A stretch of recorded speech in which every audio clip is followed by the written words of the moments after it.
Hello everyone, this is Shivam here and आज के इस वीडियो में हम बात करने वाले हैं रोटेशनल स्पेक्ट्रोस्कोपी के बारे में। तो देखिए, आज की वीडियो में जो रोटेशनल स्पेक्ट्रोस्कोपी है वो कंप्लीट हो जाएगी। बेसिक जो है फिजिकल केमिस्ट्री का क्या इंपॉर्टेंट होता है, कैसे करना होता है, क्या क्या करना होता है, कैसे क्वेश्चंस आते हैं, वो सारा मैं आपको करवा चुका हूं। तो आज की वीडियो के अंदर हम रोटेशनल स्पेक्ट्रोस्कोपी के बारे में सारी की सारी इंफॉर्मेशन, वो इंपॉर्टेंट इंफॉर्मेशन जहां से क्वेश्चन हमारे पास बनते हैं किसी भी एमएससी एंट्रेंस एग्जाम में, उनको कवर अप कर लेंगे। तो चलिए स्टार्ट करते हैं, ठीक है। तो देखिए, सबसे पहले हमें पता होना चाहिए रोटेशनल स्पेक्ट्रोस्कोपी के अंदर कि कौन सी रेडिएशन, कौन सी इलेक्ट्रोमैग्नेटिक रेडिएशन हमारे पास यूज होती है। तो रोटेशनल स्पेक्ट्रोस्कोपी के अंदर हमारे पास माइक्रोवेव यूज होती है। रोटेशनल स्पेक्ट्रोस्कोपी के अंदर हमारे पास माइक्रोवेव इलेक्ट्रोमैग्नेटिक रेडिएशन यूज होती है। याद कैसे करोगे, मैंने कैसे याद किया हुआ है कि माइक्रोवेव के अंदर हम कोई भी चीज रखते हैं तो वो चीज घूमती है, राइट, तभी गर्म होती है। तो उसी तरीके से रोटेशनल है घूमना, एंड माइक्रोवेव, माइक्रोवेव के अंदर चीजें घूमती है। तो रोटेशनल स्पेक्ट्रोस्कोपी के अंदर हमारे पास माइक्रोवेव इलेक्ट्रोमैग्नेटिक रेडिएशन यूज होती है। एंड जो सेकंड इंफॉर्मेशन है कि रोटेशनल स्पेक्ट्रोस्कोपी हमें क्या इंफॉर्मेशन प्रोवाइड करती है। रोटेशनल स्पेक्ट्रोस्कोपी के अंदर हम बॉन्ड लेंथ के बारे में इंफॉर्मेशन लेते हैं। रोटेशनल स्पेक्ट्रोस्कोपी हमारे पास बॉन्ड लेंथ को लेके इंफॉर्मेशन प्रोवाइड करती है, ठीक है। जो जो बातें बता रहा हूं सारी इंपॉर्टेंट है, क्योंकि मैं बहुत कंप्लीटली चैप्टर नहीं कराऊंगा। मैं सिर्फ आपको वो बातें बता रहा हूं जहां से क्वेश्चन कंफर्म बनेगा, और भूल जाना इसके अलावा कुछ आपको पढ़ने की जरूरत होगी, क्योंकि देखो पूरे चैप्टर करने की जरूरत नहीं है, पूरे चैप्टर से क्वेश्चन नहीं बनते। वो हर एक पॉइंट बता दूंगा जहां से क्वेश्चन आएंगे, इससे बाहर कोई भी क्वेश्चन नहीं बनेगा आपका, राइट, ठीक है। अब हम बात करते हैं नेक्स्ट कंसेप्ट की, that is selection rule. Next हमारे पास क्या है, सिलेक्शन रूल। सिलेक्शन रूल से क्या मतलब है कि सिलेक्शन रूल से हमारे पास मतलब है कि मेरे पास क्या कोई भी मॉलिक्यूल, क्या मैं कोई भी गिवन मॉलिक्यूल को रोटेशनल स्पेक्ट्रोस्कोपी के अंदर स्टडी कर सकता हूं? बिल्कुल भी नहीं। जैसे कि हमने एनएमआर के अंदर देखा था, एनएमआर के अंदर मेरे पास हाइड्रोजन मस्ट प्रेजेंट होना चाहिए था। उसी तरीके से हमारे पास जो है यहां पर भी सिलेक्शन रूल होंगे। यहां पर भी हम कोई स्पेसिफिक टाइप के मॉलिक्यूल्स को ही स्टडी कर सकते होंगे। तो ये भी बहुत इंपॉर्टेंट क्वेश्चन बनता है कि बताओ मेरे पास माइक्रोवेव स्पेक्ट्रोस्कोपी के अंदर जो हम पढ़ते हैं, यानी कि जो रोटेशनल स्पेक्ट्रोस्कोपी के अंदर पढ़ते हैं, कौन से मॉलिक्यूल को पढ़ सकते हैं, कौन से मॉलिक्यूल को नहीं पढ़ सकते। तो मैं यहां पे सिलेक्शन रूल की बात करता हूं, तो मेरे पास यहां पे दो टाइप के सिलेक्शन रूल आते हैं। एक तो आते हैं मेरे पास ग्रो सिलेक्शन रूल, एक तो हमारे पास आता है ग्रो सिलेक्शन रूल, और दूसरा हमारे पास आता है स्पेसिफिक सिलेक्शन रूल। दूसरा हमारे पास आता है स्पेसिफिक सिलेक्शन रूल, ठीक है। दोनों को नाम से पूछ ले कि बताओ रोटेशनल स्पेक्ट्रोस्कोपी के लिए ग्रो सिलेक्शन रूल क्या होता है, स्पेसिफिक सिलेक्शन रूल क्या होता है, ठीक है। तो अगर मैं बात करता हूं ग्रो सिलेक्शन रूल की, तो ग्रो सिलेक्शन रूल हमें बताता है कि किस टाइप के मॉलिक्यूल को हम पढ़ सकते हैं, किस टाइप के मॉलिक्यूल को हम पढ़ सकते हैं रोटेशनल स्पेक्ट्रोस्कोपी के अंदर। तो ग्रो सिलेक्शन रूल ने बताया कि अगर आपको किसी भी मॉलिक्यूल को रोटेशनल स्पेक्ट्रोस्कोपी के अंदर पढ़ना है, तो उस मॉलिक्यूल के पास क्या होनी चाहिए, परमानेंट डाइपोल मोमेंट प्रेजेंट होनी चाहिए। उसके पास क्या प्रेजेंट होनी चाहिए, परमानेंट डाइपोल मोमेंट जो है मस्ट प्रेजेंट होनी चाहिए, तभी वो रोटेशनल एक्टिव होगा। इसके अलावा मेरे पास सारे के सारे मॉलिक्यूल क्या होंगे, रोटेशनल इनएक्टिव हो जाएंगे, राइट। अब हम एग्जांपल की बात करते हैं। मान लीजिए मेरे पास कह दिया जाए CO2 है, मेरे पास कह दिया जाए CO2 है, तो हमें पता है कार्बन डाइऑक्साइड के अंदर जो है कोई भी मेरे पास डाइपोल मोमेंट देखने को नहीं मिलती। यहां पर डाइपोल मोमेंट यहां पे जाएगी, इसकी डाइपोल मोमेंट की डायरेक्शन यहां पे होगी, ये आपस में कैंसिल आउट हो जाएगी। तो मेरे पास जो नेट डाइपोल मोमेंट होगी वो क्या हो जाएगी, मेरे पास 0 हो जाएगी, ठीक है। तो ये मेरे पास क्या हो जाएगा, रोटेशनल इनएक्टिव हो जाएगा। जितने भी मेरे पास होमोडायटमिक मॉलिक्यूल होंगे, जितने भी हमारे पास होमोडायटमिक मॉलिक्यूल होंगे, वो सारे के सारे क्या होते हैं मेरे पास, रोटेशनल इनएक्टिव।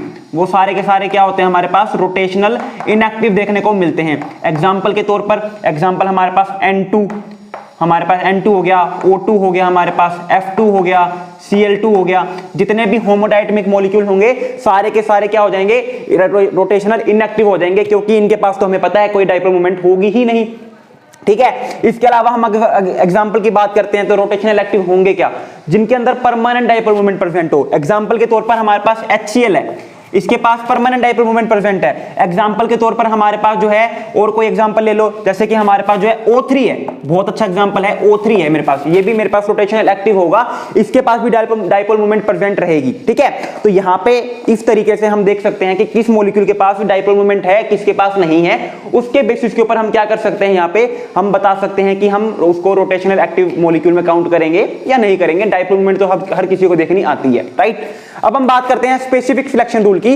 तो स्पेसिफिक सिलेक्शन रूल की मैं अगर बात करता हूं, तो यहां पर मेरे पास ये क्या बताता है, यहां पे मुझे जो है ये ट्रांजिशन को लेकर इंफॉर्मेशन देता है। यहां पे मेरे पास ये क्या देता है, ट्रांजिशन को लेके इंफॉर्मेशन देता है कि किस टाइप की ट्रांजिशन। मान लीजिए मैंने कहा कि HCl जो है वो रोटेशनल एक्टिव मॉलिक्यूल है, तो जब हम HCl के अंदर एनर्जी प्रोवाइड करेंगे तो वहां पे हमें ट्रांजिशन देखने को मिलेगी। तो स्पेसिफिक सिलेक्शन रूल हमें क्या बताएगा कि कौन कौन सी ट्रांजिशन अलाउड होंगी, कौन सी ट्रांजिशन जो है वो अलाउड नहीं होंगी। तो यहां पे हमारे पास स्पेसिफिक सिलेक्शन रूल ने क्या बताया कि वही ट्रांजिशन अलाउड होंगी जिनके अंदर डेल्टा J की वैल्यू जो है वो क्या रहेगी, +-1 हमें देखने को मिलेगी। बहुत इंपॉर्टेंट है, इसको स्टार मार्क कर लेना। यहां पे हमारे पास क्या बताया कि हमारे पास सिर्फ वही ट्रांजिशन अलाउड होती हैं जिनके अंदर डेल्टा J की वैल्यू जो है +-1 हमें देखने को मिलेगी। यहां पे डेल्टा J क्या है, यहां पे मेरे पास डेल्टा J है रोटेशनल क्वांटम नंबर। यहां पे डेल्टा J क्या है हमारे पास, rotational quantum number, rotational quantum number. यानी कि हमारे पास जो डिफरेंट एनर्जी स्टेट्स रहेंगी, हमारे पास माइक्रोवेव के अंदर जो डिफरेंट एनर्जी स्टेट्स रहेंगी उनको किससे रिप्रेजेंट करते हैं, उनके एनर्जी को हम डेल्टा J से रिप्रेजेंट करते हैं। जैसे कि यहाँ पे J की वैल्यू 0 हो जाएगी, यहाँ पे J की वैल्यू 1 हो जाएगी, यहाँ पे J की वैल्यू 2 है, यहाँ पे J की वैल्यू 3 है। तो यहाँ पे मेरे पास क्या है, J की वैल्यू, यहाँ पे जो डिफरेंट एनर्जी की जो मेरे पास जो लेवल्स हैं उनको रिप्रेजेंट हम किससे कर रहे हैं, J से रिप्रेजेंट करते हैं। J क्या है मेरे पास, रोटेशनल क्वांटम नंबर। और हमारे पास स्पेसिफिक सिलेक्शन रूल ने क्या बताया कि मेरे पास सिर्फ वही ट्रांजिशन अलाउड होती हैं जिनके अंदर डेल्टा J की वैल्यू जो है वो क्या रहेगी, +-1, यहाँ पे +-1 रहेगी। यानी कि मेरे पास 0 से 1 की ट्रांजिशन जो है अलाउड हो जाएगी, 2 से 1 की ट्रांजिशन जो है अलाउड हो जाएगी। लेकिन मैं करना चाहूं 0 से 2 की ट्रांजिशन, तो यहाँ पे डेल्टा J की वैल्यू क्या हो जाएगी, डेल्टा J की वैल्यू हो जाएगी 2 - 0 दैट इज 2, तो वो अलाउड नहीं है। उसी तरीके से 3 से 0 की तरफ चला जाऊंगा मैं, अगर मैं 3 से 0 की तरफ चला जाऊंगा तो यहाँ पे मेरे पास जो डेल्टा J की वैल्यू क्या हो जाएगी, 0 - 3। डेल्टा J कैसे निकालते हैं, डेल्टा J का तो सिंपल रूल है ना हमारे पास, J final - J initial, J final - J initial. मान लीजिए मैंने जो है 3 से 1 की ट्रांजिशन करवाई है, तो यहाँ पे मेरे पास फाइनल कितना है 1 और इनिशियल कितना है 3, तो 1 - 3 यहाँ पे कितना हो जाएगा, -2 हो जाएगा। तो ये ट्रांजिशन अलाउड नहीं होगी, क्योंकि हमारे पास स्पेसिफिक सिलेक्शन रूल क्या कहता है, सिर्फ वही मेरे पास ट्रांजिशन अलाउड होगी माइक्रोवेव स्पेक्ट्रोस्कोपी के अंदर, रोटेशनल स्पेक्ट्रोस्कोपी के अंदर, जिसके अंदर डेल्टा J की वैल्यू क्या रहेगी,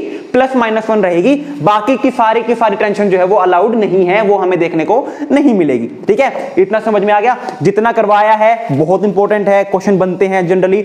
हमसे क्या पूछे जाते हैं, हमसे जो है मल्टीपल आंसर टाइप जब क्वेश्चन आएंगे ना, multiple selection answer type question आएंगे, तो वहां पे हमसे पूछा जाएगा कि बताओ इनमें से कौन कौन सी स्टेटमेंट जो है करेक्ट है। ठीक है, एग्जांपल के तौर पे हमें कह दिया जाए कि बताओ रोटेशनल स्पेक्ट्रोस्कोपी को लेके कौन कौन सी इंफॉर्मेशन जो है करेक्ट है, और इंफॉर्मेशन हमें क्या दी जाएगी, जैसे कि हमें क्या दिया जाएगा कि रोटेशनल स्पेक्ट्रोस्कोपी के लिए माइक्रोवेव इलेक्ट्रोमैग्नेटिक रेडिएशन यूज की जाती है, रोटेशनल स्पेक्ट्रोस्कोपी से हमें बॉन्ड लेंथ कैलकुलेट करने को हेल्प मिलती है, रोटेशनल स्पेक्ट्रोस्कोपी के अंदर हमारे पास वही मॉलिक्यूल हम स्टडी कर सकते हैं जिनके अंदर परमानेंट डाइपोल मूवमेंट होती है। रोटेशनल स्पेक्ट्रोस्कोपी के लिए हमारे पास जो स्पेसिफिक सिलेक्शन रूल है वो होता है डेल्टा J = +-1। तो हमारे पास क्या बन गया, ये मल्टीपल आंसर टाइप क्वेश्चन बन गया, मल्टीपल सिलेक्टिव क्वेश्चन बन गया, और जो भी बातें बताई सारी की सारी क्या थी, करेक्ट थी। तो हम क्या लगा देंगे, ऑल ऑप्शन आर करेक्ट। ठीक है, तो इसी टाइप के क्वेश्चन बनते हैं, बहुत मुश्किल नहीं है, बहुत आसान भी नहीं है, जस्ट थोड़ा सा दिमाग यूज करना होता है और थोड़ा सा जो है हमें डिजिट्स के साथ खेलना होता है। ठीक है, अब हम बात करते हैं एनर्जी को लेके।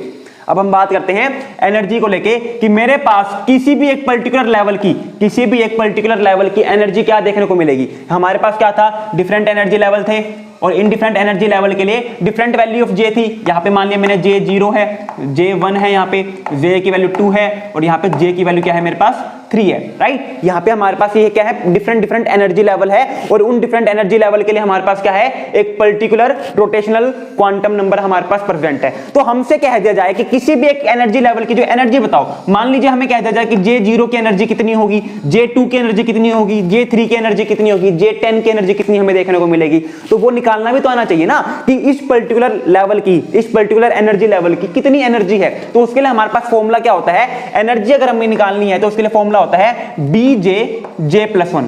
ध्यान से सुन लो, बहुत इंपॉर्टेंट फॉर्मूला है, 2-3 ही फॉर्मूले हैं हमारे पास पूरी इस माइक्रोवेव स्पेक्ट्रोस्कोपी के अंदर। राइट, तो हमारे पास एनर्जी का फॉर्मूला क्या होता है, BJ J+1। J तो मैंने आपको बता दिया, J तो गिवन भी होगा आपको। J क्या होता है मेरे पास, रोटेशनल क्वांटम नंबर।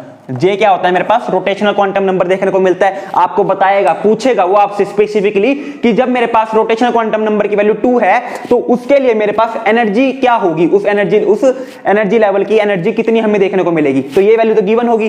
ठीक है, अब बात करते हैं हम B के लेके। तो B क्या है मेरे पास, यहाँ पे B होता है मेरे पास रोटेशनल कांस्टेंट।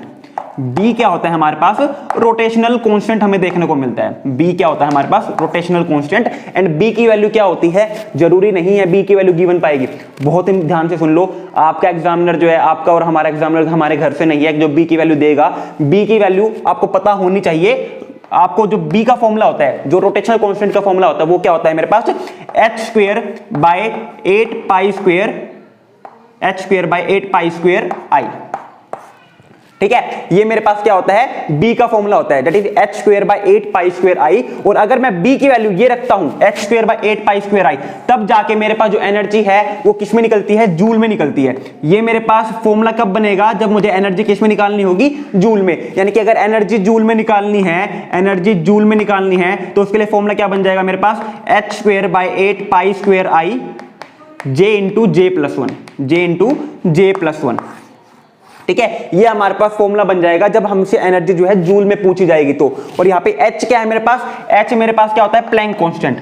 H हमारे पास क्या होता है, प्लैंक कांस्टेंट। और इसकी यूनिट क्या होती है, इतना तो सबको पता होना चाहिए, 6.62 इंटू 10⁻³ जूल सेकेंड।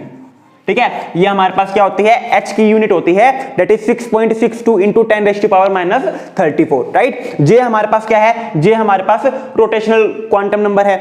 और पाई मेरे पास कांस्टेंट है। I क्या है, I आपको पता होना चाहिए, I क्या होता है मेरे पास, I मेरे पास होता है रिड्यूस, I मेरे पास क्या होता है मेरे पास, मोमेंट ऑफ इनर्शिया।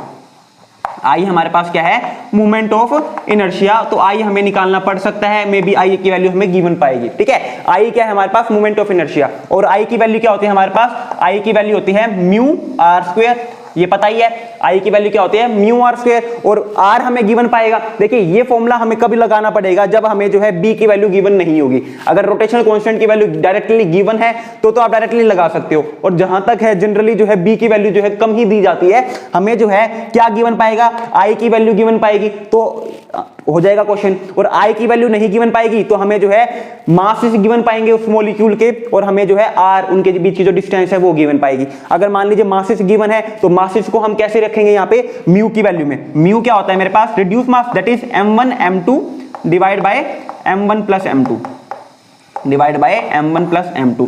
ये मेरे पास क्या हो जाता है, रिड्यूस मास देखने को मिल जाता है। ये हमारे पास क्या होता है, रिड्यूस मास देखने को मिल जाता है। तो इस तरीके से जो है हमारे पास आई की वैल्यू यहां से निकल जाएगी हमारे पास म्यू आर स्क्वायर से, और हमारे पास जो है एच की वैल्यू हमें पता ही है, जे की वैल्यू हमें गिवन पाएगी, और हम क्या निकाल सकते हैं, आराम से एनर्जी को निकाल सकते हैं। देखो देखने में, सोचने में, करने में मुश्किल लग रहा है, लेकिन थोड़ा सा दिमाग लगाओ ना, कुछ भी नहीं है, कुछ भी नहीं है। हमने ओवरऑल क्या किया है, इस फॉर्मूले को याद करना है, बी की वैल्यू को याद करना है। आई तो आप जो मोमेंट ऑफ इनर्शिया वो तो 11th-12th से पढ़ते ही आ रहे हो। मोमेंट ऑफ इनर्शिया तो आई, मोमेंट ऑफ इनर्शिया क्या होता है हमारे पास, उसका फॉर्मूला तो पढ़ते ही आ रहे हो। रिड्यूस मास को भी m1 m2 divide by m1 plus m2 करके निकालना होता है। कुछ भी नहीं है, सिंपल से हमारे पास नॉर्मल जो फिजिकल केमिस्ट्री के क्वेश्चंस होते हैं उनके फॉर्मूलाज हमें यूज करने हैं। ठीक है, तो ये हमारे पास क्या हो जाएगा, एनर्जी का फॉर्मूला हो जाएगा। कब, जब मेरे पास एनर्जी पूछी जाएगी जूल में, एनर्जी जब पूछी जाएगी जूल में। अब मुझसे एनर्जी पूछ सकते हैं सेंटीमीटर इनवर्स में भी, अब मुझसे एनर्जी जो है सेंटीमीटर इनवर्स में भी पूछ सकते हैं। तो यहाँ पे सिंपल सा तरीका क्या है, देखिए हमें पता है एनर्जी का फॉर्मूला क्या होता है,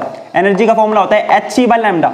ठीक है, एनर्जी का फॉर्मूला क्या होता है, hc बाय लैम्डा। और ये फॉर्मूला कब है, जब मेरे को एनर्जी जो है जूल में निकालनी हो, जब एनर्जी मुझसे जूल में पूछी हो। अगर मैं इस वाली टर्म्स को hc से डिवाइड कर दूं, अगर मैं इसको जो है hc से डिवाइड कर दूं, तो मेरे पास क्या बन जाएगा, energy hc by lambda into में hc। तो hc से hc चला जाएगा, मेरे पास एनर्जी क्या बन गई, 1 बाय लैम्डा। और 1 बाय लैम्डा क्या होती है मेरे पास, लैम्डा की यूनिट अगर मैं सेंटीमीटर मान रहा हूं तो ऊपर लेके जाऊंगा तो एनर्जी की यूनिट क्या आ जाएगी, सेंटीमीटर इनवर्स आ जाएगी। सिंपल सा था हमारे पास। हमने क्या किया, इस टर्म को, एनर्जी को हमने जो है कंप्लीटली किससे डिवाइड कर दिया, hc से डिवाइड कर दिया। तो मेरे पास यूनिट जो है एनर्जी की वो क्या बन जाती है, सेंटीमीटर इनवर्स बन जाती है। तो देखो मेरे पास फॉर्मूला ये था, मेरे पास फॉर्मूला ये था। तो अब मुझसे क्या पूछा गया है, सेंटीमीटर इनवर्स में कन्वर्ट करो। तो मैं क्या करूं, इसको मैं क्या कर दूंगा, एनर्जी के इस वाले साइड की टर्म्स को hc से डिवाइड कर दूंगा। तो मेरे पास क्या बन जाएगा, energy in joule, that is h square by 8 pi square I into में hc j into j plus 1।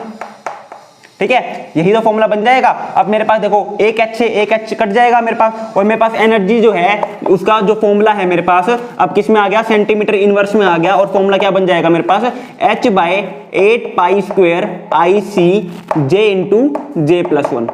ये हमारे पास एनर्जी का फॉर्मूला आ जाएगा सेंटीमीटर इनवर्स में, और हमें जो है यहाँ पर सिर्फ और सिर्फ क्या करना था, HC से डिवाइड करना था। तो फॉर्मूला एक ही याद करना है हमें, दैट इज BJ+1। B की जो वैल्यू होती है वो होती है h²/8π²I, और यहाँ से मेरे पास एनर्जी जो है किस में निकल जाएगी, जूल में निकल जाएगी। और अगर मैं इसको HC से डिवाइड कर दूंगा तो मेरे पास एनर्जी किस में आ जाएगी, मेरे पास एनर्जी आ जाएगी सेंटीमीटर इनवर्स में। इतना सा ही हमें काम करना था यहाँ पर एनर्जी को कैलकुलेट करने के लिए, ठीक है।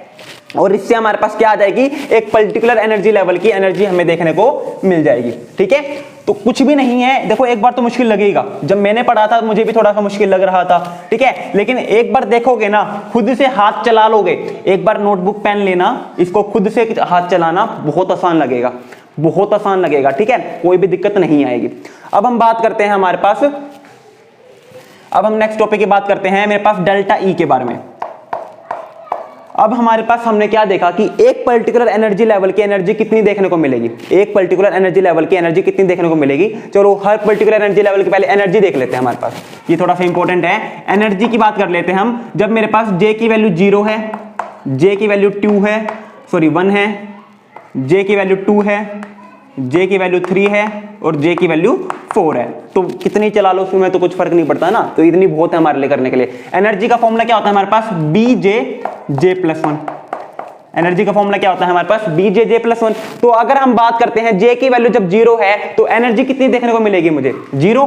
तो यहाँ पे मैं लिख देता हूँ एनर्जी, तो जब मेरे पास J की वैल्यू 0 है तो उसके कोरोस्पोंडिंग में एनर्जी कितनी हो जाएगी, मेरे पास 0 हो जाएगी। जब J की वैल्यू 1 है मेरे पास तो उसके कोरोस्पोंड में एनर्जी कितनी हो जाएगी, 2B हो जाएगी, ठीक है। जब J की वैल्यू 2 है तो उसके कोरोस्पोंड में कितनी हो जाएगी, 6B। जब J की वैल्यू 3 है उसके कोरोस्पोंड में एनर्जी कितनी हो जाएगी मेरे पास, 12B। और जब J की वैल्यू 4 है तो मेरे पास उसके कोरोस्पोंड में एनर्जी कितनी देखने को मिल जाएगी मुझे, 20B। यहाँ पे मेरे पास J की वैल्यू इतनी देखने को मिल जाएगी। अब मैं देखूं इनके बीच का डिफरेंस, तो इनके बीच में कितना डिफरेंस है मेरे पास, 2B। इसके बीच में कितना डिफरेंस है मेरे पास, 4B। इसके बीच में मेरे पास कितना डिफरेंस है, 6B। और इनके बीच में कितना डिफरेंस है मेरे पास, 8B, है ना। अब देखो हमारे पास बहुत इंपॉर्टेंट क्वेश्चन बनता है, ये हमने क्या देख लिया, इनके बीच का डिफरेंस देख लिया। अब मेरे पास जो डिफरेंस होता है ना, मेरे पास रोटेशनल स्पेक्ट्रोस्कोपी के अंदर जो एनर्जी लेवल्स के बीच में डिफरेंस होता है, उनके बीच का जो डिफरेंस होता है वो हमेशा कितना होता है, कांस्टेंट होता है, दैट इज 2B।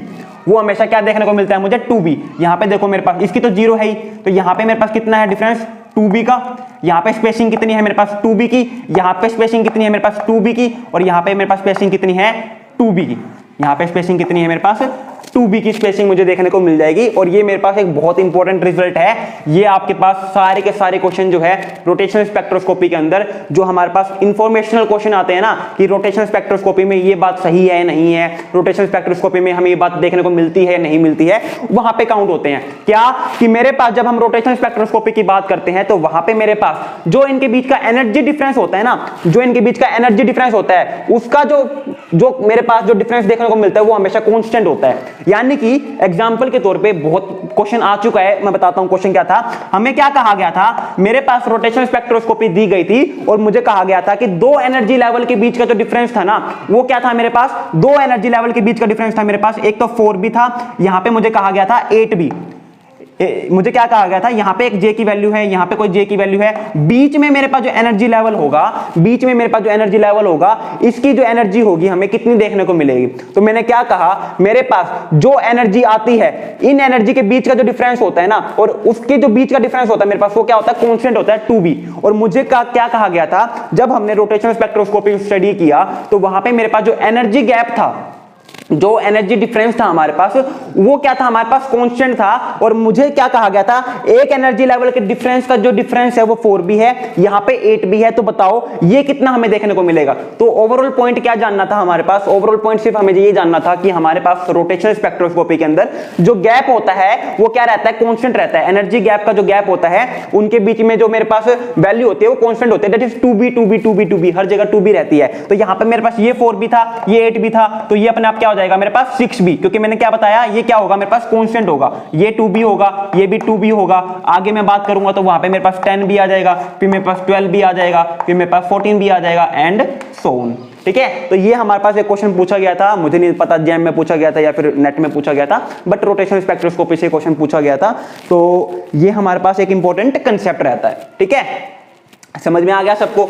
अब हम बात करते हैं, ये तो हमने क्या देखा, ये हमने देखा कि एक पर्टिकुलर एनर्जी लेवल की कितनी एनर्जी हमें देखने को मिलेगी, एक पर्टिकुलर एनर्जी लेवल की कितनी एनर्जी हमें देखने को मिलेगी, यानी कि J0 की कितनी एनर्जी होगी, J1 की कितनी एनर्जी होगी, J2 की कितनी एनर्जी होगी। अब हम क्या बात करेंगे, अब हम बात करेंगे कि दो पर्टिकुलर एनर्जी लेवल के बीच का डिफरेंस हमें कितने देखने को मिलेगा। मान लीजिए मुझे कह दिया जाए कि बताओ J2 से J3 ट्रांजिशन हुई है, J2 से J3 ट्रांजिशन हुई है, तो बताओ इसके लिए कितनी एनर्जी रिक्वायर्ड होगी। यानी कि हमें ओवरऑल क्या पूछा गया है, इन दोनों का जो ट्रांजिशन, इन दोनों का जो एनर्जी गैप है वो कितना होगा, क्योंकि J2 से J3 जब ट्रांजिशन होगी तो उसके लिए हमें क्या चाहिए, एक एनर्जी चाहिएगी, और कितनी पर्टिकुलर एनर्जी चाहिए होगी, जितना इनका एनर्जी गैप होगा, जितना इनका एनर्जी गैप होगा। तो हमसे यही पूछा जाता है क्वेश्चन के अंदर कि बताओ किसी भी दो पर्टिकुलर क्वांटम नंबर के लिए, जो मेरे पास किसी भी दो पर्टिकुलर रोटेशनल क्वांटम नंबर के लिए कितना हमें एनर्जी डिफरेंस देखने को मिलता है। दैट इज क्वेश्चन क्या आता है हमारे पास, डेल्टा ई के बारे में, कि एनर्जी डिफरेंस कितना देखने को मिलेगा। तो देखो, एक तो आपके पास ये तरीका है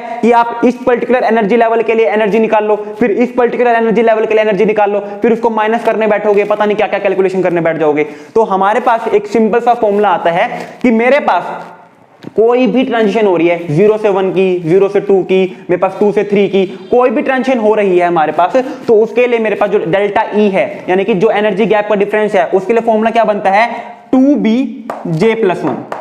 उसके लिए हमारे पास फॉर्मूला क्या बनता है, 2bj+1। बी की वैल्यू मैंने आपको बताई थी, या तो गिवन पाएगी या निकाल सकते हो। अगर मेरे पास एनर्जी की बात करूं जूल के अंदर, तो मेरे पास क्या आ जाएगा, h²/8π²I। और अगर मैं एनर्जी की बात करता हूं सेंटीमीटर इनवर्स में, तो बी की वैल्यू कितनी हो जाएगी, h/8π²IC। ये मेरे पास सेंटीमीटर इनवर्स में बी की वैल्यू है, ये मेरे पास जूल के अंदर बी की वैल्यू है। तो मेरे पास मुझे क्या करना है, सिर्फ और सिर्फ एक फॉर्मूला लगा देना है, 2bj+1। और जो j है, अब सिंपल सी बात है, मैंने कहा 3 to 4 की ट्रांजिशन हुई है, 3 से 4 के, 3 में था 4 में चला गया, तो इसके लिए एनर्जी गैप बताओ। तो मेरे पास j की वैल्यू क्या है, मेरे पास या तो 3 रखूंगा या 4 रखूंगा, एक ही तो रखनी पड़ेगी, दोनों तो रख नहीं सकता, डेल्टा j तो है नहीं, एक ही j की वैल्यू रखनी है। 3 रखूंगा या 4 रखूंगा, बहुत इंपॉर्टेंट क्वेश्चन है, बच्चे पूछना भूल जाते हैं। मैंने जब रोटेशन स्पेक्ट्रोस्कोपी की थी, मैंने सर से पूछा ही नहीं था, जब सर मुझे करवा रहे थे कि चलो ठीक है होगा कुछ, तो मेरे अकॉर्डिंग तो हो गया मेरा कंसेप्ट क्लियर। जब मेरे पास क्वेश्चन आया, मैं घर पे बैठ के क्वेश्चन करने लग गया, तो अब मुझे ये नहीं पता j की वैल्यू मुझे 3 रखना है 4 रखना है, कोई एक वैल्यू तो रखी जाएगी ना। तो हमेशा याद रखना, रोटेशन स्पेक्ट्रोस्कोपी अगर आप कर रहे हो ना, तो हमेशा जो j की छोटी वैल्यू है, जहां से मेरे पास ट्रांजिशन हुई है, मान लो 3 से 4 की ट्रांजिशन हुई है, तो ये वाली वैल्यू रखोगे, जो छोटी वैल्यू होगी ना वो उसको रखोगे, ठीक है। तो यहां पे मेरे पास j की वैल्यू कितनी रखी जाएगी, 3 से, यानी कि यहां पे हमें वो वैल्यू रखनी होती है जहां से ट्रांजिशन होती है। 3 से 4 में गया 3 रखेंगे, 2 से 3 में गया 2 रखेंगे। तो यहां पे मेरे पास j की वैल्यू वो रखनी होती है जहां से ट्रांजिशन हमें देखने को मिल रही है। तो हमारे पास नॉर्मल जो है क्वेश्चन बन जाएगा। तो यहां पे मेरे पास क्या बन जाएगा, 2bj+1, 3 से 4 में हुई है, j की वैल्यू कितनी है 3, तो 3+1 4, 4 2 8, तो डेल्टा ई आ जाएगा मेरे पास यहाँ पे 8b। डेल्टा ई कितना आ जाएगा मेरे पास यहाँ पे 8b देखने को मिल जाएगा। अगर b की वैल्यू गिवन है तो बहुत बढ़िया, जनरली हमारे पास जो है 8b 2b इसी फॉर्म में पूछ लेते हैं, एनर्जी ज्यादा करवाते ही नहीं है, उनको भी पता है यार बाकी बच्चों को और भी पेपर करना होता है, तो मोमेंट ऑफ इनर्शिया तक इतना जाते नहीं है, b तक छुड़वा देंगे आपका आंसर, कोई बड़ी बात नहीं है, ठीक है। तो यहाँ पे हम क्या निकालते हैं, डेल्टा की वैल्यू यहां पे इस तरीके से निकाल लेते हैं। फॉर्मूला क्या है हमारे पास, 2bj+1, ठीक है। मैंने आपको बताया था, सिर्फ फॉर्मूला बता रहा हूं, कंसेप्ट बता रहा हूं, इसके बाहर कोई भी क्वेश्चन आपको देखने को नहीं मिलेगा। अब हमारे पास नेक्स्ट कंसेप्ट क्या आता है, अब हमारे पास नेक्स्ट कंसेप्ट क्या आता है, मैंने कहा आपको कि मेरे पास जो है रोटेशनल एक्टिव मॉलिक्यूल वो होते हैं जिनके अंदर मेरे पास परमानेंट डाइपोल मोमेंट प्रेजेंट होंगी। मैंने आपको दूसरी बात क्या बताई कि मेरे पास रोटेशनल स्पेक्ट्रोस्कोपी के अंदर सिर्फ वही ट्रांजिशन अलाउड होगी जिसके लिए डेल्टा j की वैल्यू +-1 होगी। अब मेरे पास हमें क्या जानना है, मोस्ट इंटेंस ट्रांजिशन के बारे में जानना है। अब हमें क्या जानना है, मोस्ट इंटेंस ट्रांजिशन के बारे में जानना है कि मेरे पास कौन सी ट्रांजिशन जो है सबसे ज्यादा इंटेंसिटी की देखने को मिलेगी। तो यहां पे मेरे पास हमें पता है j की वैल्यू क्या है, 0 1 2 3 और 4। मैंने क्या कहा, मेरे पास मान लीजिए मैंने HCl ले लिया, ये मेरे पास क्या है, रोटेशनल एक्टिव मॉलिक्यूल है, सही बात है। और मैंने क्या कहा, इसमें मेरे पास सिर्फ वही ट्रांजिशन अलाउड होती है जिसमें डेल्टा j की वैल्यू +-1 हमें देखने को मिलेगी, राइट। तो अगर मैं 0 से 1 की बात करूं, 0 से 1 की बात करूं तो यहां पे डेल्टा j की वैल्यू +-1 है। 2 से 1 की बात करूं तो डेल्टा j की वैल्यू +-1 है। 4 से 3 की बात करूं डेल्टा j की वैल्यू +-1 है। 2 से 3 की बात करूं तो डेल्टा जे की वैल्यू +-1 है। तो क्या अगर मैंने यहां पे जितनी भी ट्रांजिशन देखी है सबके अंदर मेरे पास जो है डेल्टा जे वाली जो सिलेक्शन रूल है वो फॉलो अप हो रहा है, तो क्या सारी की सारी ट्रांजिशन इंटेंस हो जाएंगी, इक्वली इंटेंस हो जाएगी? बिल्कुल भी नहीं हो सकता। ऐसा तो कभी पॉसिबल ही नहीं है कि मैं किसी भी दो एनर्जी लेवल के बीच में ट्रांजिशन करवा रहा हूं, किसी भी दो एनर्जी लेवल के बीच में, और सारी की सारी ट्रांजिशन ही मेरे पास मोस्ट इंटेंस आ रही है। तो ये चीज पॉसिबल नहीं है, यानी कि हमारे पास जो है कोई ना कोई फैक्टर हम छोड़ रहे हैं जिसके कारण हमारे पास जो आंसर हमारा है वो गलत आ रहा है ना, क्योंकि सारी की सारी ट्रांजिशन जो है वो तो मोस्ट इंटेंस हो नहीं सकती, कोई भी एक ही ट्रांजिशन होगी। तो हमारे पास जो चीज हमें कवर अप करनी है यहां पे वो क्या है? पॉपुलेशन। वो क्या होता है मेरे पास? पॉपुलेशन। तो आपको क्या करना है, आपके लिए और हम मेरे लिए सिर्फ और सिर्फ वही ट्रांजिशन मोस्ट इंटेंस देखने को मिलेगी जहां पे मेरे पास जो पॉपुलेशन डिफरेंस है वो सबसे ज्यादा देखने को मिलेगा। मैंने एनएमआर आपको करवाया था, एनएमआर के अंदर मैंने आपको एक ही चीज बताई थी कि जितनी ज्यादा पॉपुलेशन डिफरेंस होगी ना, जितना ज्यादा दो एनर्जी लेवल के बीच में पॉपुलेशन डिफरेंस हमें देखने को मिलेगा, उतनी ही ज्यादा नंबर ऑफ ट्रांजिशन होगी वहां पे, क्योंकि हमें क्या करना है, यहां पे जो पॉपुलेशन है और यहां पे जो पॉपुलेशन है वो इक्वल करनी है। तो जितना ज्यादा पॉपुलेशन डिफरेंस हमें देखने को मिलेगा उतना ही ज्यादा एनर्जी गैप होगा, जितना ज्यादा एनर्जी गैप होगा उतनी ही ज्यादा ट्रांजिशन भी होगी, और जितनी ज्यादा ट्रांजिशन होगी उतना ही हमें स्ट्रॉन्ग इंटेंसिटी का ट्रांजिशन हमें देखने को मिलता चला जाएगा। सेम यहां पे बात है कि जितना ज्यादा दो एनर्जी लेवल के बीच में पॉपुलेशन डिफरेंस हमें देखने को मिल जाएगा उतनी ही ज्यादा हमें क्या देखने को मिल जाएगी, उतनी ही ज्यादा हमें इंटेंसिटी की ट्रांजिशन देखने को मिल जाएगी। तो यहां पे हमारे पास क्या क्वेश्चन आता है? पॉपुलेशन का, पॉपुलेशन रेशियो। क्या कंसेप्ट है हमारे पास? Population ratio. तो अगर हमें किसी भी दो एनर्जी लेवल के बीच में ये देखना है कि पॉपुलेशन रेशियो कितना है, यानी कि पॉपुलेशन रेशियो का क्या मतलब है, मेरे पास पॉपुलेशन डिफरेंस कितना है, तो वहां पे हमें क्या फॉर्मूला लगाना पड़ता है? वहां पे हमें फॉर्मूला लगाना पड़ता है NJ/N0 is equal to G2/G1 e⁻⁻⁰ ये सिंपल सा एक फॉर्मूला है। यहां से हम क्या निकाल सकते हैं? यहां से हम जो है अपनी मोस्ट मतलब पॉपुलेशन रेशियो निकाल सकते हैं। ये मेरे पास NJ/N0 क्या है हमारे पास? Population ratio. NJ/N0 क्या है मेरे पास? Population ratio. ये मुझे बताता है क्या कि हायर एनर्जी लेवल, जो NJ क्या है मेरे पास? हायर एनर्जी लेवल को रिप्रेजेंट कर रहा है, हायर एनर्जी लेवल को रिप्रेजेंट कर रहा है, और मेरे पास N0 जो है वो लोअर एनर्जी लेवल को रिप्रेजेंट कर रहा है। ये मुझे क्या रिप्रेजेंट कर रहा है? लोअर एनर्जी लेवल को। ठीक है, तो मेरे पास पॉपुलेशन रेशियो क्या बताएगा कि मेरे पास दो एनर्जी लेवल जो है उनके बीच में पॉपुलेशन डिफरेंस कितना है। G2/G1 क्या है मेरे पास? डीजनरेसी। G2 और G1 क्या है मेरे पास? डीजनरेसी है। G2 और G1 मेरे पास क्या है? G2 और G1 डीजनरेसी। ठीक है, और इसको हम कैसे निकाल सकते हैं? इसके लिए G का फॉर्मूला होता है 2J+1। ठीक है, 2J+1 बहुत इंपॉर्टेंट है, नोट डाउन कर लो, स्टार मार्क कर लो। हमसे क्या कहा जाएगा? ये सारा हटा दो, इसके ऊपर नॉर्मली क्वेश्चन बन जाएगा कि बताओ रोटेशनल स्पेक्ट्रोस्कोपी के अंदर हम अगर एक पर्टिकुलर क्वांटम नंबर के लिए डीजनरेसी की वैल्यू बताना चाहें तो कितनी होगी हमारे पास। ठीक है, जी क्या होता है मेरे पास? डीजनरेसी होता है, और हर एक एनर्जी लेवल के लिए मेरे पास जो है डीजनरेसी की वैल्यू क्या हो जाएगी? अलग अलग होगी। ठीक है, डीजनरेसी का फॉर्मूला क्या होता है? 2J+1। तो मुझसे कहा गया जब J की वैल्यू 0 है तो वहां पे डीजनरेसी कितनी देखने को मिलेगी? तो J की वैल्यू 0 है, यहां पे पुट कर दो, डीजनरेसी कितनी हो जाएगी वहां पे? मेरे पास 1 हो जाएगी। J की वैल्यू 1 है, वहां पे डीजनरेसी कितनी हो जाएगी? तो वहां पे मेरे पास G की वैल्यू 3 आ जाएगी मेरे पास, तो यहां पे मेरे पास डीजनरेसी कितनी आ गई?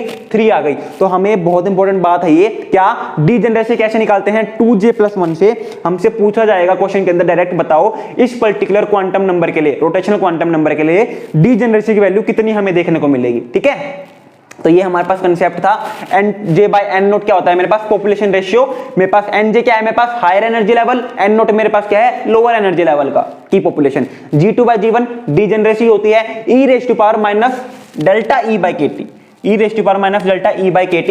और हाँ, यहाँ पे ∆E/kT मैंने लिख तो दिया है। डेल्टा E लिखने का मतलब ये नहीं है 2J+1 वाला फॉर्मूला लगाओगे, 2BJ+1 नहीं लगाना, हमें यहाँ पे क्या लगाना है? BJJ+1 वाला फॉर्मूला लगाना है, BJJ+1 वाला। ठीक है, एनर्जी का जो फॉर्मूला लगाओगे वो BJJ+1 से लगाओगे। और जहां तक मैं आपको बताऊं, यहां से क्वेश्चन आएगा नहीं, मेरे को आपको डीजनरेसी के बारे में समझाना था, इसलिए मैंने आपको ये बताया है। और बाकी डायरेक्टली क्या पता क्वेश्चन में फॉर्मूला पूछ लिया जाए कि बताओ अगर हमें पॉपुलेशन रेशियो निकालना होता है तो उसके लिए क्या फॉर्मूला हमें देखने को मिलता है। तो फॉर्मूला क्या होता है मेरे पास? NJ/N0 equal to G2/G1 e⁻⁻∆E/kT। तो फॉर्मूला बस याद कर लेना, और डीजनरेसी का फॉर्मूला याद कर लेना। जहां तक है मोस्टली यहां से क्वेश्चन आपका नहीं बनेगा। ठीक है, यहां से इतना टिपिकल क्वेश्चन नहीं बनाते हैं, थोड़ा सा जो हमारे पास यहाँ पे कैलकुलेशन है वो थोड़ी सी हायर लेवल हो जाती है, बाकी आ भी सकता है, आ इसलिए सकता है क्योंकि जैसे कि जैम का एग्जाम होता है उसके अंदर कैलकुलेटर आपके पास अलाउड होता है, ठीक है। कैलकुलेटर अलाउड का मतलब है वर्चुअल कैलकुलेटर आपको गिवन होता है, तो कैलकुलेशन थोड़ी सी बड़ी तो हो जाएगी, लेकिन आपको वो कहेंगे कि कैलकुलेटर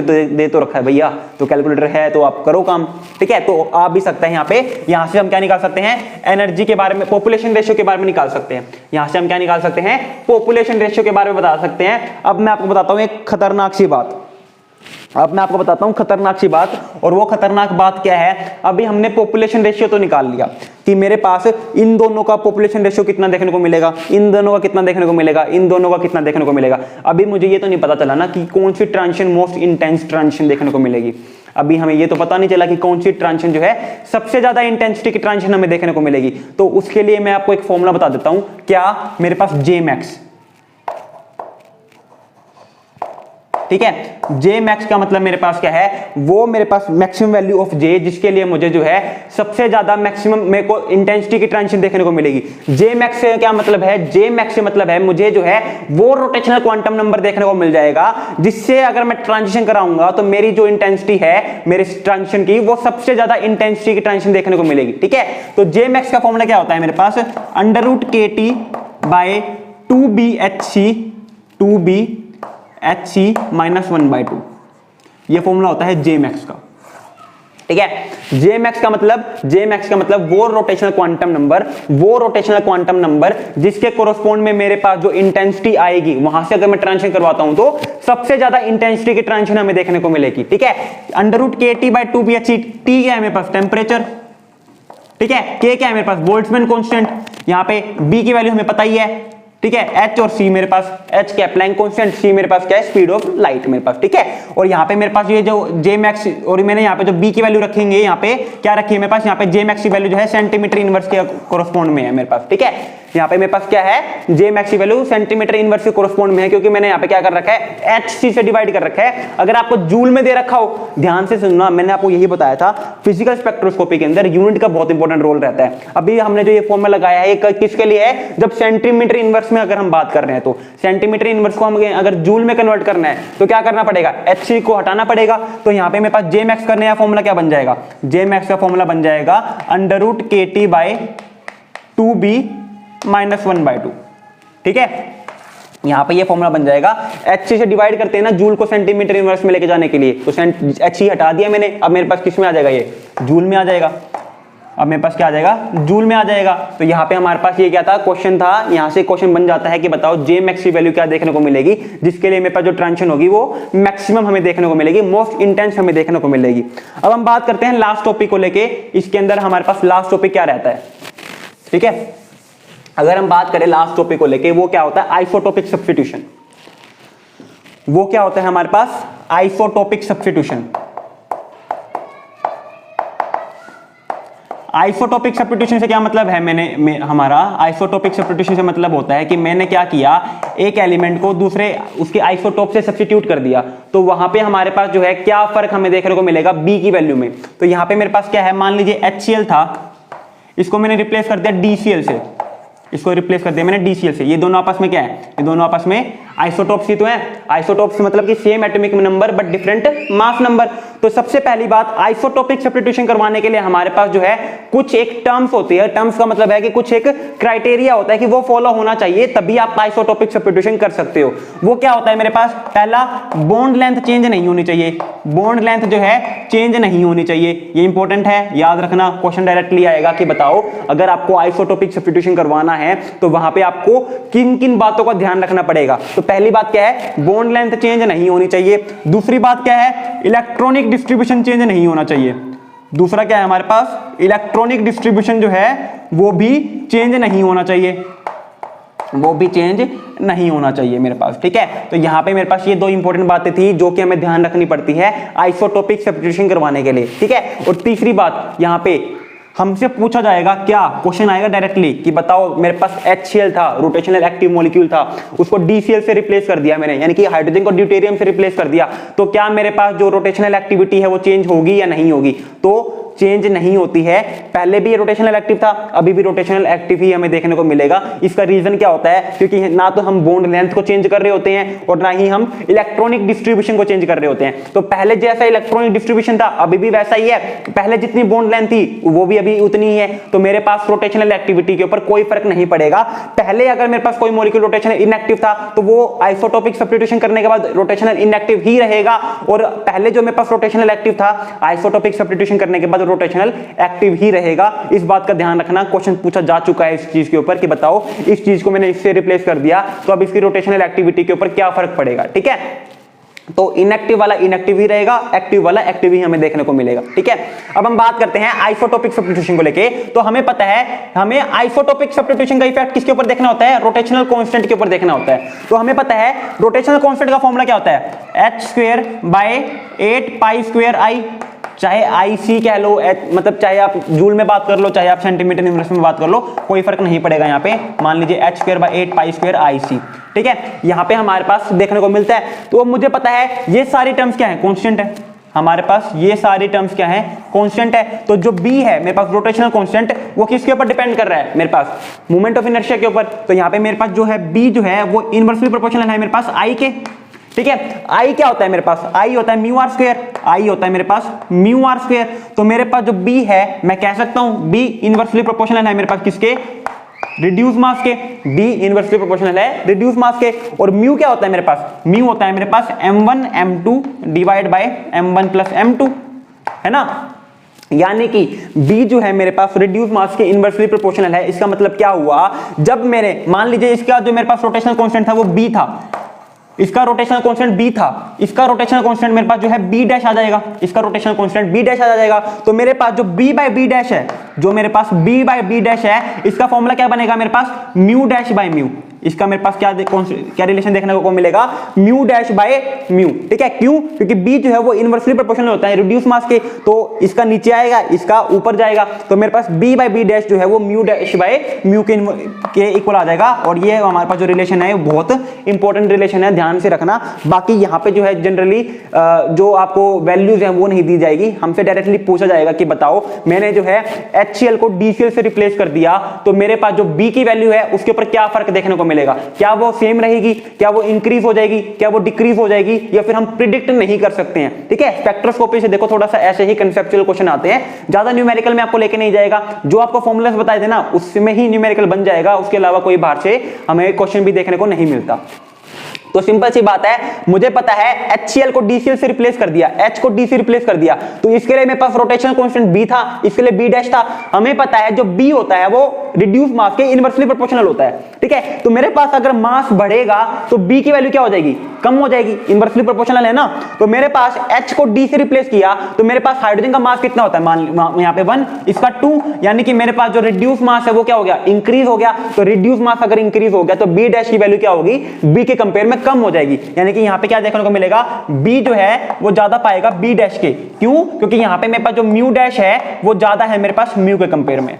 ठीक है, तो इस टाइप के हमारे पास क्वेश्चन देखने को मिलते हैं। तो इसके साथ ही हमारी जो रोटेशनल स्पेक्ट्रोस्कोपी है वो कंप्लीट होती है। जितने भी कंसेप्ट थे, जितने भी न्यूमेरिकल थे, जितने भी टाइप के क्वेश्चन बनते हैं सारे के सारे मैंने आपको करवा दिए हैं। प्रीवियस ईयर के अंदर जितने भी क्वेश्चन आए थे सारे कंसेप्ट साथ के साथ मैंने आपको करवा दिए हैं। इसके बाहर आपका कोई भी क्वेश्चन देखने को नहीं मिलेगा। तो इसके बाद हम जो है नेक्स्ट वीडियो के अंदर वाइब्रेशनल स्पेक्ट्रोस्कोपी को भी खत्म कर लेंगे। So thank you very much, have a good day.